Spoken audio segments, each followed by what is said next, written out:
Olá, meu irmão, boa noite. Você que está entrando aqui agora, como é que vocês estão? Deus abençoe a vida de vocês. Um abração aí, você que está chegando aí para ouvir essa palavra. Boa noite, Adriana. Fala, Valéria, tudo bom? Eu vou falar aqui já já.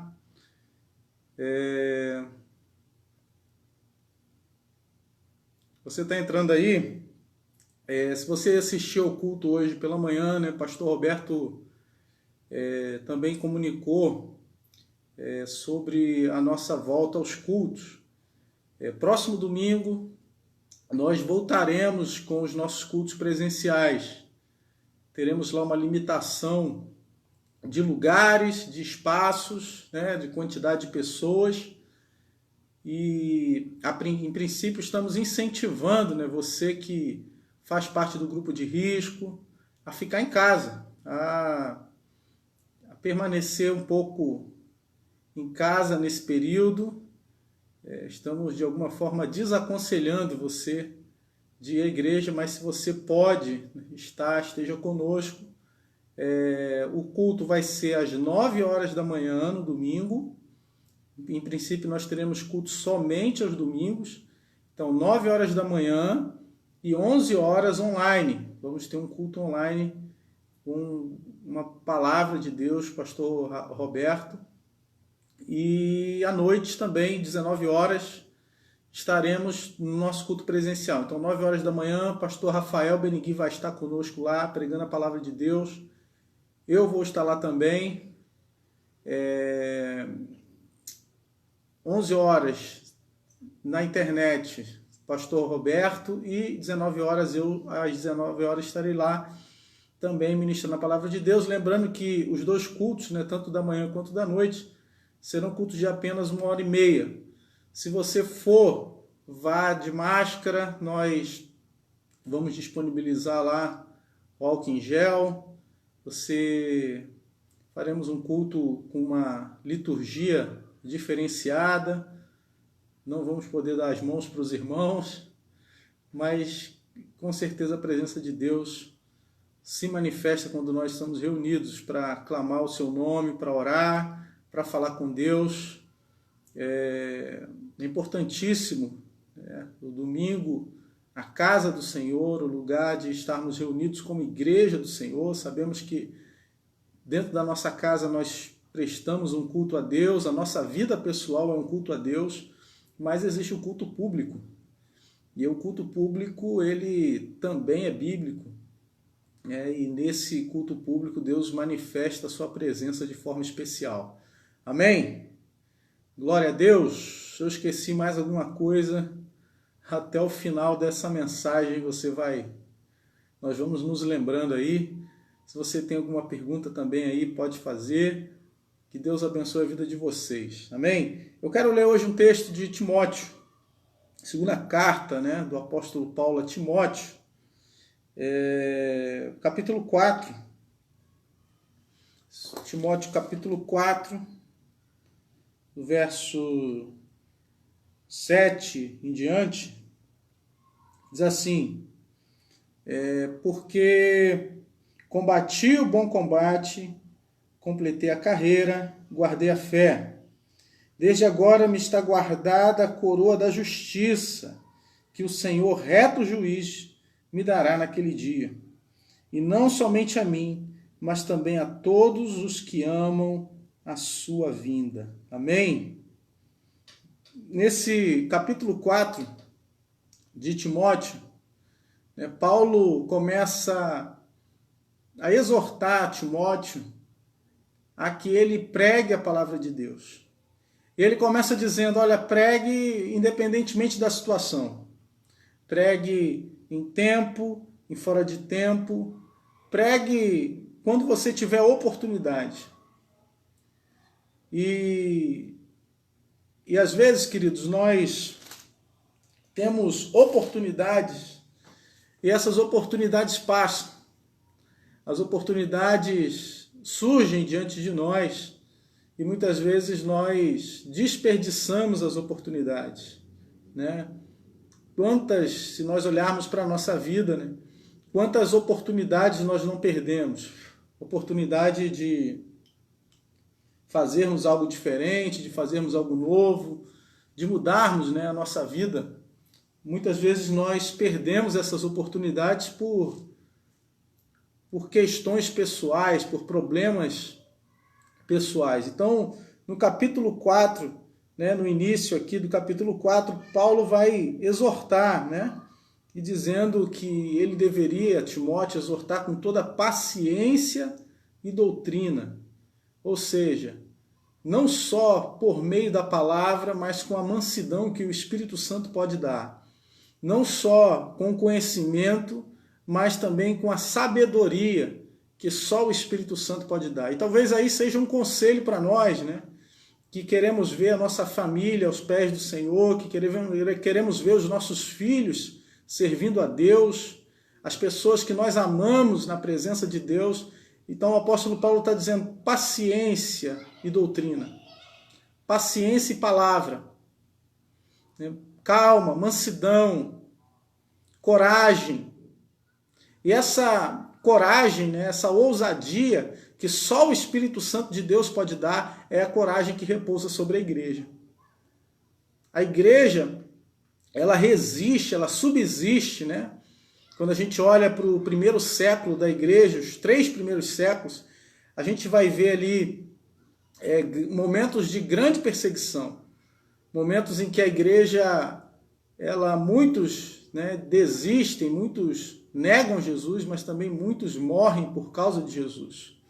Muitos entregam as suas vidas por causa de Jesus. Dos discípulos, né, dos apóstolos, todos eles sofreram por causa de Jesus. A grande maioria, quase todos, morreram, né, crucificados, enforcados, apedrejados, por causa do nome de Jesus. João foi exilado, o apóstolo João, por causa de Jesus, e às vezes nos falta, né, esse entendimento de que somos também parte dessa história, de que somos também parte disso que Deus tem reservado para a nossa vida. E por que Timóteo tinha que pregar essa palavra, né? Paulo vai dizer que começou, né, muitos buscando falsos mestres, alinhados, né, muitos se recusariam a dar ouvidos à verdade, e por causa disso estavam se aproximando dos falsos mestres. E o falso mestre, querido, ele fala aquilo que os nossos ouvidos querem ouvir. Ele diz aquilo que queremos ouvir ou que as pessoas querem ouvir, não aquilo que elas precisam ouvir. Não aquilo que Deus está falando. Não a verdade de Deus revelada por meio das Escrituras. Não a revelação que vem do Espírito Santo de Deus. Enquanto Deus nos chama para sermos profetas como Natã, que mesmo diante de Davi, o grande rei, um rei que tinha notoriedade, que tinha realizado grandes feitos para Israel, Natã teve a coragem de apontar qual era o pecado de Davi. E Deus nos chama para sermos profetas assim, corajosos, profetas ousados, homens e mulheres de Deus com ousadia. Mas a partir do momento que nós queremos modificar a verdade ou fazer a verdade se adequar à nossa vida e não a nossa vida à verdade de Deus, nós estamos invertendo as prioridades. Estamos invertendo a realidade que Deus tem para nós. Então aqui fala de uma realidade externa, né, e que Timóteo a forma como Timóteo deveria agir.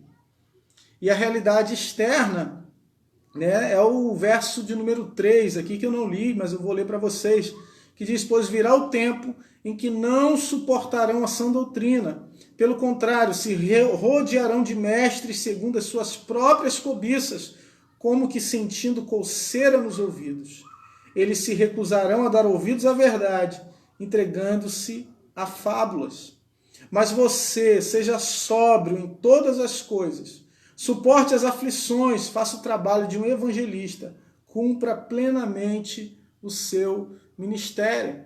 Então essa palavra é para a igreja, essa palavra é para nós, porque fala de um tempo em que as pessoas se recusariam a ouvir a verdade, em que as pessoas se recusariam a ouvir, né? E hoje já existem pensamentos e está disseminado no pensamento da nossa sociedade por meio de uma agenda filosófica pós-moderna em que não existe verdade absoluta, em que não existe, né, uma palavra única, correta, mas que a verdade pode ser mutável, né, alterável através do tempo, enquanto Deus está dizendo a minha palavra é a verdade. Eu sou o caminho, a verdade e a vida. E Deus está dizendo que Ele é a verdade, Ele é o caminho, Ele é a vida. Então, se cremos nisso, se cremos nessa verdade, estamos vivendo esse tempo em que muitos procuram ouvir a verdade condicionada, né, a verdade de acordo com aquilo que eu quero e não conforme aquilo que a palavra de Deus me diz. A reação da igreja, a posição da igreja deve ser essa que Paulo aconselha Timóteo: ser sóbrio, ser atento, estar atento a todas as coisas, suportar as aflições. E talvez esse seja o maior ensinamento que nós podemos ter nesse período que nós estamos passando, porque eu tenho visto muitos irmãos com uma resistência muito baixa para o sofrimento. E isso é uma realidade do nosso tempo. A gente, quando olha as pessoas, né, a vida das pessoas que viveram há 60, 80 anos atrás, se você olhar para a vida do seu avô, né, dos seus antepassados, você vai ver que vida dura que eles viviam, né? Como era dura a vida daqueles que viviam lá atrás, né? A pessoa não tinha... Havia um tempo, né, que na igreja, ou até na nossa sociedade, quando a gente falava para as pessoas, né, que alguém estava deprimido, a pessoa dizia era frescura. Claro que isso é uma ignorância, né? Mas hoje em dia, né, qualquer coisa que fira uma pessoa, uma palavra que possa ferir os sentimentos de alguém, pode se tornar um motivo para uma guerra. Às vezes uma palavra mal dada, né, pode ser pior do que um sopro. Às vezes uma palavra maldita, né, uma palavra dita de forma errada, pode se tornar motivo para um grande embate e para que uma grande ferida seja aberta por causa disso. E aqui eu não estou desprezando os sentimentos, mas para dizer que a falta, né, de ter a consciência de que temos um combate, uma luta maior, às vezes nos impede de enxergar que o nosso inimigo não é o nosso irmão. O teu inimigo não é a pessoa que senta do teu lado na igreja e hoje nem vai poder mais sentar do teu lado. O teu inimigo não é aquele que fala mal de você, não é aquele que aponta os teus erros. O teu inimigo não é aquele que te feriu, que te machucou. Nós temos um adversário, e a Bíblia deixa claro isso, que o nosso adversário ele está ao nosso derredor, bramando como leão e buscando a quem possa tragar. E que o nosso inimigo não é o teu irmão, não é teu parente que virou as costas para você, não é aquele que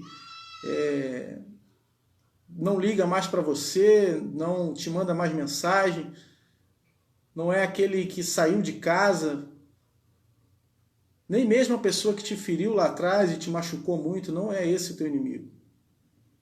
E às vezes nós estamos tratando, né, pessoas, né, como o inimigo e nos esquecendo da nossa luta, né, do nosso combate, que é contra as forças das trevas, as hostes celestiais da maldade, né, as hostes do mal, né, as potestades do ar.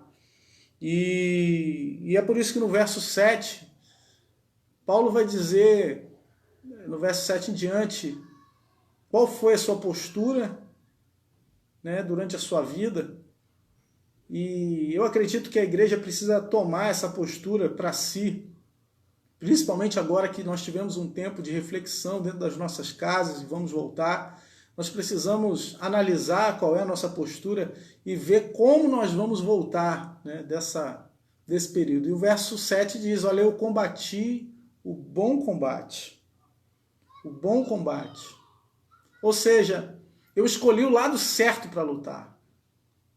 Eu escolhi o lado correto para militar, para pelejar. Eu escolhi o lado bom.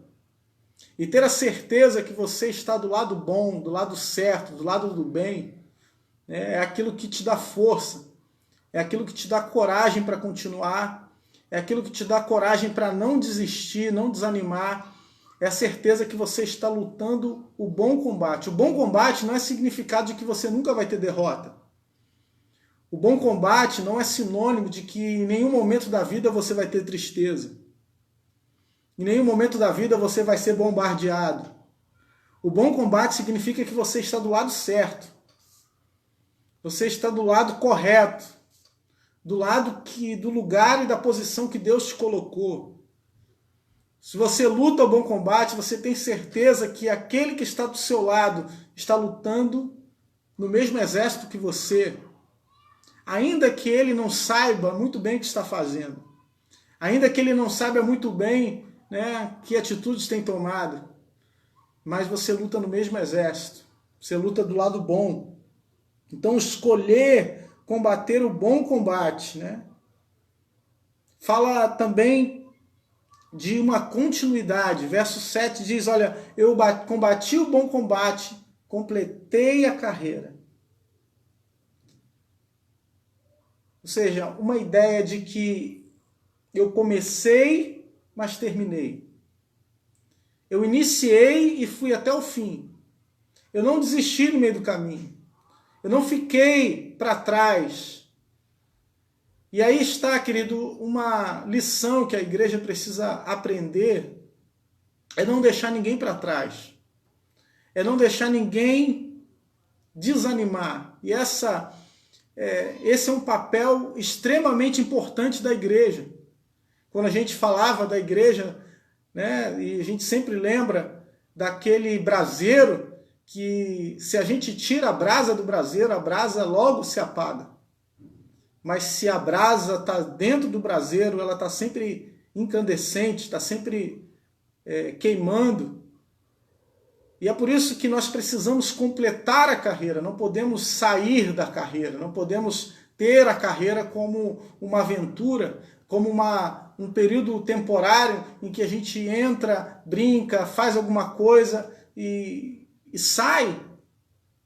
Mas existe uma carreira proposta, e carreira fala de graduações, carreira fala de crescimento.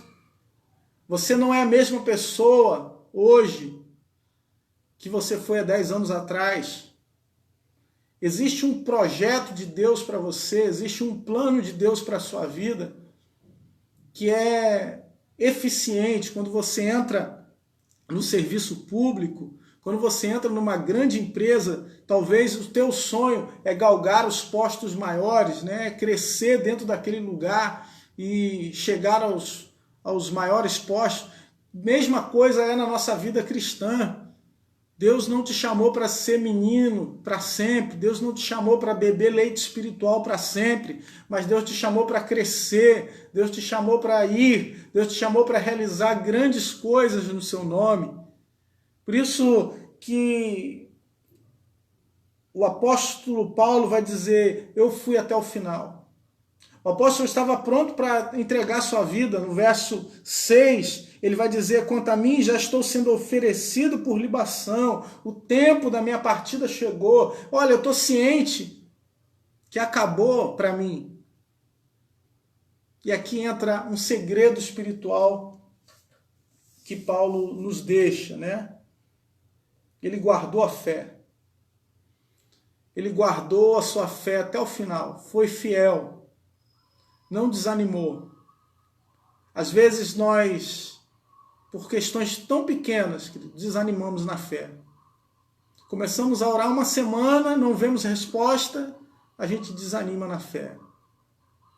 Às vezes uma pequena luta que surge inesperada na nossa vida, nós desanimamos. Paulo disse, eu guardei a fé, eu continuei, eu não desisti, eu permaneci apesar das tentativas de me fazer olhar para trás, de me fazer desistir, apesar de tanta luta, apesar de tanta perseguição de inimigos. Paulo chegou a ser agredido, apedrejado, mesmo assim eu continuei, eu permaneci, eu avancei. E um passo que a gente dá, queridos, na direção que Deus quer, é mais importante do que qualquer outra direção que a gente vá. Um passo que a gente dá na direção de Deus, do amor de Deus, da piedade, da misericórdia, do perdão. Um passo que a gente dá para a gente voltar, nem que seja para a gente voltar atrás, para se consertar com Deus, ainda assim é um passo em direção a Deus, é um avanço que você dá. É uma direção de Deus para a sua vida. A coroa da justiça. Desde agora me está guardada a coroa da justiça. A certeza de vitórias. A certeza de que Deus nos dá vitória em seu nome. A certeza que Deus fala conosco. E essa coroa da justiça é como aquela coroa de louros que os competidores ganhavam, né? Não se ganhava uma medalha nas Olimpíadas, mas ganhava uma coroa de louros na cabeça, os atletas, como sinal da sua vitória. Paulo está dizendo, olha, a coroa da justiça me está guardada. De modo que a própria justiça de Deus é a nossa coroa. A própria justiça de Deus é a nossa vitória. A própria justiça de Deus nos dá a certeza de que somos vitoriosos. Porque a justiça do homem falha, a justiça do homem às vezes comete injustiças. E quando confiamos unicamente na justiça de Deus, daquele que é Senhor, daquele que é soberano sobre a nossa vida, quando damos a oportunidade de completar essa carreira de Deus que nos está proposta, quando vamos subindo os degraus, vamos subindo a cada dia e crescendo de fé em fé, de glória em glória, de vitória em vitória, na direção de Deus, nós estamos completando a carreira, indo até o final, guardando a nossa fé, sendo vigilantes para que nada toque na menina dos olhos do Senhor, para que nada toque na certeza da sua salvação, para que nada toque na certeza de que Deus é com você, para que nada tente tirar da sua mente a certeza de que Deus já te concedeu a vitória por meio de Cristo Jesus, a certeza de que você, sendo fiel a Deus, Deus ouve as suas orações, a certeza e a convicção de que quando dobramos os nossos joelhos, levantamos as nossas mãos em adoração a Deus, erguemos as nossas vozes e declaramos que Ele é Senhor, Ele continua governando céus e terra. Quando nós levantamos as nossas vozes nessa certeza, meu irmão, não tem nada que possa te fazer parar. A coroa da justiça, você é um campeão. Para Deus, você é um campeão, mas na minha vida não está refletindo essa vitória, né? Porque nós achamos que a vitória é ter dinheiro. Nós achamos que a vitória é ter recursos. Nós achamos que a vitória é ter pessoas que talvez batam nas nossas costas. Mas no conceito de Deus, a vitória é diferente. No conceito de Deus, você é vitorioso quando você muda a sua atitude. No conceito de Deus, você é vitorioso quando você busca se aproximar dele. Quando você luta contra si mesmo e consegue vencer. Você é vitorioso quando ouve a voz do Espírito Santo. Você é vitorioso quando é tomado por amor, por perdão, por misericórdia. Quando você pede perdão para alguém, quando você perdoa alguém que te feriu, você é vitorioso. Você se torna um campeão. Todos os que amam a sua vinda. Todos os que amam a vinda do Senhor. Apocalipse vai dizer, ser fiel até a morte, e eu te darei a coroa da vida, a coroa da justiça, a coroa da vida, a vitória em Cristo Jesus. É para aqueles que permanecem fiéis, para aqueles que continuam. Então Paulo vem dizendo para a gente, olha, essa coroa que o Senhor reto juiz me dará naquele dia, e não somente a mim, mas a todos os que amam a sua vinda. Todos os que amam a vinda do Senhor. É a igreja do Senhor. É aqueles que dizem, Maranata, ora vem, Senhor Jesus. É aqueles que estão buscando a presença de Deus, mesmo com pandemia, sem pandemia. Aqueles que estão com os seus joelhos dobrados, clamando pela nação, clamando pelo país, clamando pela família, clamando pelos amigos, clamando pelos desviados, clamando pelos os drogados, clamando por aqueles que estão afastados dos caminhos de Deus, que estão em trevas. Essa é a igreja do Senhor. É aquela que clama mesmo na adversidade.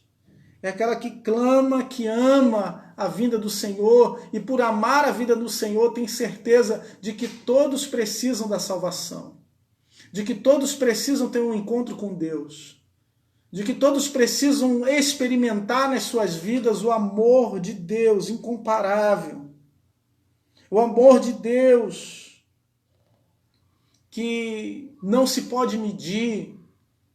Esse amor de Deus está disponível para nós hoje, meus irmãos. Esse amor de Deus está disponível para a sua vida hoje, você que me ouve, você que talvez está aqui me ouvindo e talvez tenha se desviado dos caminhos do Senhor, se afastado de Deus, tenha se esfriado na fé, tenha pensado em desistir, pensado em parar, pensado que Deus te abandonou. Saiba que existe um Deus que te ama, existe um Deus que tem uma carreira proposta. Quantas pessoas hoje não se inscrevem, né, em concursos públicos, reclamam quando não há concursos públicos, porque querem galgar algum posto, querem galgar, né, uma posição. Deus tem uma carreira espetacular para você. Deus tem uma carreira excelente para você. Paulo considerou esterco tudo aquilo que ele tinha. Paulo foi discípulo de Gamaliel. Paulo tinha autoridade, né? Ele podia prender os cristãos, tinha procuração para prender os cristãos. Era um homem de autoridade. Era um homem que tinha muito conhecimento. Era um homem que se orgulhava de ser fariseu. Mas largou tudo. Largou tudo e considerou como esterco para viver uma vida sem segurança. Às vezes nós queremos segurança, estabilidade. E tudo que a obra de Deus não nos dá, queridos, é certeza, é estabilidade. Pelo contrário, né? Aliás, a única certeza que temos é que Deus é por nós. Isso para mim já é suficiente.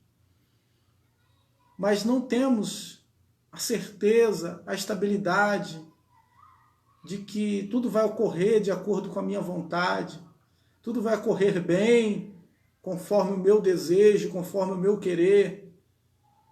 Paulo estava indo para a morte. Quando ele diz, eu entrego a minha vida como libação, como uma oferta, ele está dizendo, Deus, faz comigo o que o Senhor quiser. Paulo foi morto, foi executado. Os discípulos foram executados, Pedro foi crucificado de cabeça para baixo. Esses homens de Deus entregaram suas vidas por amor à nossa vida, para que hoje nós pudéssemos ser igreja. Igreja que tem uma palavra, que conhece, que tem a Bíblia escrita na nossa língua, que tem a liberdade de falar, que tem a liberdade de proclamar o Evangelho. E nós que lutamos por essa liberdade, lutamos para que isso se consumasse na nossa vida, precisamos hoje assumir a postura de combate. A postura de combatente de Deus. E Efésios capítulo 6 vai dizer que a nossa luta não é contra carne nem sangue, mas ela é contra os principados e potestades nos lugares celestiais. A nossa luta não é carnal, a nossa luta é espiritual. A nossa luta não é contra o nosso irmão, não é contra os nossos amigos, contra os filhos, contra o marido. A nossa luta é contra as trevas. E a maravilha de Deus é que nós não estamos sozinhos. Você não está só, meu irmão. Você que me ouve hoje e talvez esteja frio, distante de Deus, sabemos que precisamos uns dos outros para aquecermos a nossa fé. Saiba que hoje Deus está disposto a te renovar. Deus está disposto a renovar a tua esperança, renovar sua fé, renovar suas forças.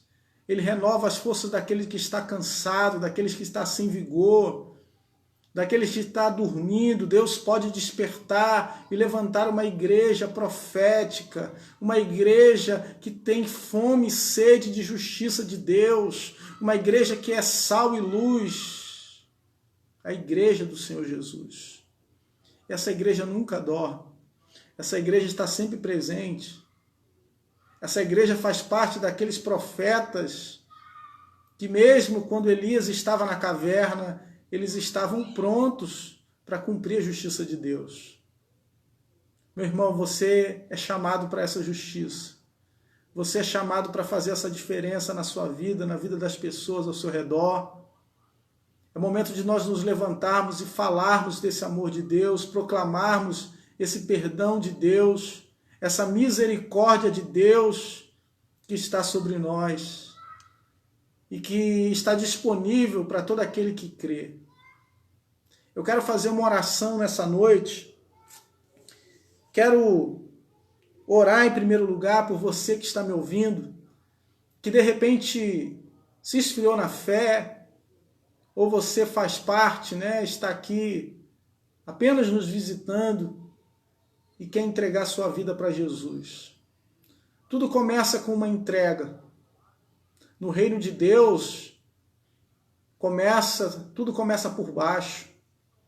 É quando a gente diz que não tem forças, é quando a gente diz que não pode, é quando a gente diz, Senhor, tem misericórdia da minha vida, porque eu não consigo, eu sou incapaz de tal coisa. Quando nós nos entregamos de todo o coração, que Deus assume a nossa frente. Ele é o general dos generais. Ele é o Senhor dos senhores.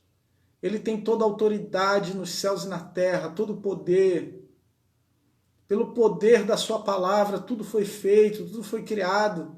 Ele pode fazer coisas novas na nossa vida. Ele pode realizar algo novo. Eu quero então fazer essa oração em primeiro lugar. E depois eu quero pedir pela sua vida cristã. Pedir para que Deus te dê a consciência de que você está num caminho. Deus nos chama para o caminho. Deus nos chama para um lugar em que Ele está conosco. Às vezes pode parecer que você está sozinho. Às vezes pode parecer que você, sabe, que não tem ninguém à sua volta, que ninguém está te compreendendo, que ninguém está entendendo o que você está fazendo. Mas Deus está com você. O Espírito Santo está com você no caminho.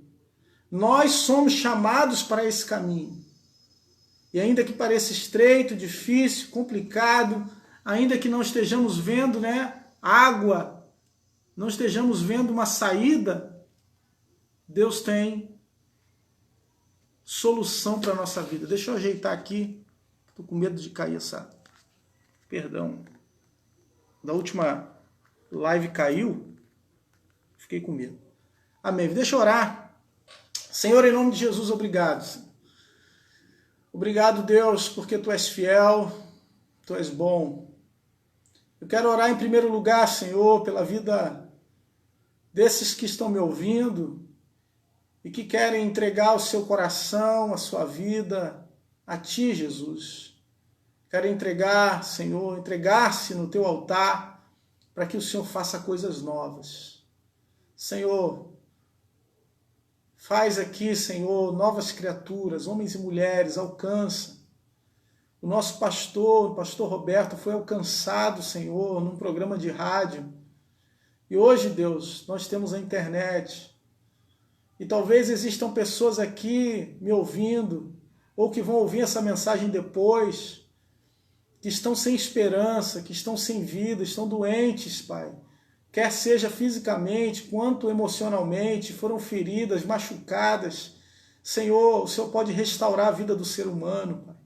O Senhor pode restaurar, Senhor Deus, vidas perdidas. O Senhor restaurou Paulo, Senhor, que achava que tinha tudo, mas na realidade ele não tinha nada, Senhor, porque o homem sem Ti não é nada. O homem sem a Tua presença, Espírito Santo, ele não é nada. Meu Pai, em nome de Jesus, enche com a Tua presença nessa hora. Visita, que haja perdão, que haja reconciliação contigo. Aquele que está afastado, aquele que está frio na fé, aquele que está sem saber o que fazer, que haja um avivamento na vida dele, na vida dela. Meu Pai, ele é um soldado, meu Pai, escolhido por Ti para realizar grandes coisas, escolhido por Ti, Senhor, para ganhar vidas, entrar verdadeiramente, Deus, nos lugares tomados pelo inferno e resgatar vidas para a luz. Por isso, em nome de Jesus, não deixa, Senhor, que ele pare por desânimo, não deixe que ele pare, Senhor, desanimado, fraco, com medo, Deus,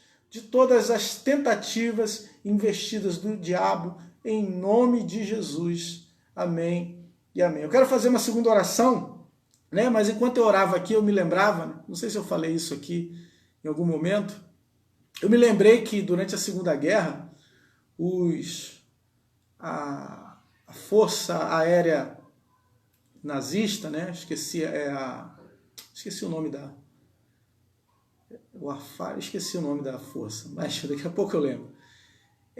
Eles usavam uma estratégia, né, de bombardeio em que era colocado uma sirene, né, nos aviões e era feito um barulho muito grande. E o que antecedia um bombardeio era esse barulho, de modo que as pessoas elas ficavam tão assustadas, né, com o barulho, e até os soldados, que aquele impacto emocional do barulho, do som, né, fazia com que muitos desistissem, desanimassem da batalha, né, porque já sabiam que havia um bombardeio. E muitos de nós, né, estamos ouvindo o barulho, né, sinal de que está vindo um bombardeio, e estamos deixando de ser aguerridos na batalha. Deus te chamou para ser aguerrido, Deus te chamou para ser um lutador. Não deixe que os sons externos, né, não deixe que os anúncios das investidas do inimigo te façam desanimar e achar que você não está vencendo, que você não está na luta. Pelo contrário, meu irmão. É quando você está sofrendo bombardeio, se você está sofrendo bombardeio, é sinal de que você está fazendo a coisa certa. É sinal de que Deus está contigo. É isso, Diogo. A Blitz era na realidade, né? Era a forma, a estratégia de ataque dos tanques, né? Que eles atacavam rapidamente, né? E não dava tempo do inimigo se se consertar. Mas o que eu estava tentando lembrar era o nome da Força Aérea Nazista, que eu esqueci.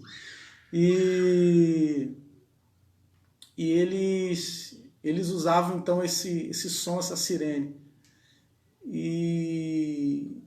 Então, queridos, saiba que por maiores que sejam as estratégias do inimigo, você está do lado vencedor. Ô Célia, a gente... Isso, é Luftwaffe. Isso aí, Rogério. Parabéns, meu irmão. É Luftwaffe, né? Não sei se o meu alemão não é bom.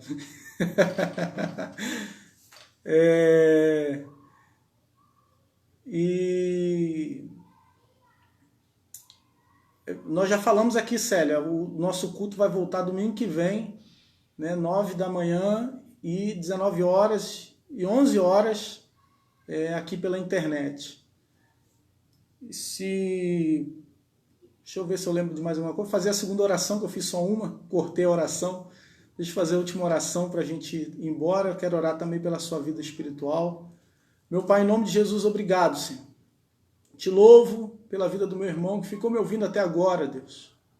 Te louvo pela vida de cada um que está aqui, Senhor, me escutando, que está prosseguindo na fé, Senhor. Que não desanimou, Pai, que durante esse período de pandemia, Senhor, cobrava, Senhor, a nossa presença aqui, cobrava, Senhor, quando a gente atrasava um pouco, Senhor, a iniciar a live, estava aqui preocupado, Senhor, querendo ouvir uma palavra. Deus, o Senhor ouviu tudo isso, o Senhor ouviu as orações, o Senhor está ouvindo, meu Pai, o clamor da tua igreja nesse período, e eu tenho certeza que essa fase que não será esquecida por nenhum de nós, é para nos fortalecer. Eu quero te pedir pela vida espiritual desse que está desanimado, está cansado, e às vezes na luta nós ficamos cansados, nós ficamos desanimados, e é momento de outros assumirem o nosso papel. E talvez esse seja o ensinamento que Paulo quis deixar para Timóteo, Senhor, de que ele estava indo, mas que era agora a hora de Timóteo assumir o lugar. Deus, chegou a nossa hora, a nossa vez de assumir o lugar daqueles que pregaram a tua palavra lá atrás, que se entregaram. Chegou o nosso momento, Senhor, o momento da tua igreja ser sal e luz e justiça. Que possamos ser proclamadores, anunciadores do teu evangelho, pregar a tua justiça, meu Pai, a tempo e fora de tempo. Meu Pai, em nome de Jesus, muito obrigado, porque o Senhor é um Deus bom, um Deus maravilhoso, um Deus santo, Pai, um Deus que está presente. Toma as nossas vidas nas tuas mãos e nos dá uma semana abençoada, em nome de Jesus. Amém e amém. Então, queridos, próximo domingo, dia 28, lembrando você que você pode fazer a sua oferta, o seu dízimo. Estaremos também lá também no domingo recebendo a sua oferta especial, o seu dízimo. Vai ser importante também nós estarmos em oração, vamos orar pela sua vida. Muitos irmãos aí estiveram aqui também pedindo orações. Que Deus abençoe a vida de vocês. Deus abençoe a todos. Muito obrigado. Nem queria ir hoje, estou tão à vontade com vocês aqui. Mas que vocês possam ter um momento aí com a família. E até próximo domingo, se Deus quiser. Eu vou estar lá na igreja na parte da manhã e na parte da noite. Que Deus nos abençoe. Amém? Fiquem com Deus. Obrigado aí, Pastor Roberto. Pastor Roberto, quiser deixar um recado aí, também pode deixar. Que Deus nos abençoe. Ele é fiel. Amém, Vani? Estamos orando. Deus abençoe. Que difícil mesmo. Que Deus nos fortaleça. Amém, Sãs Elisa. Fiquem com Deus. Até mais.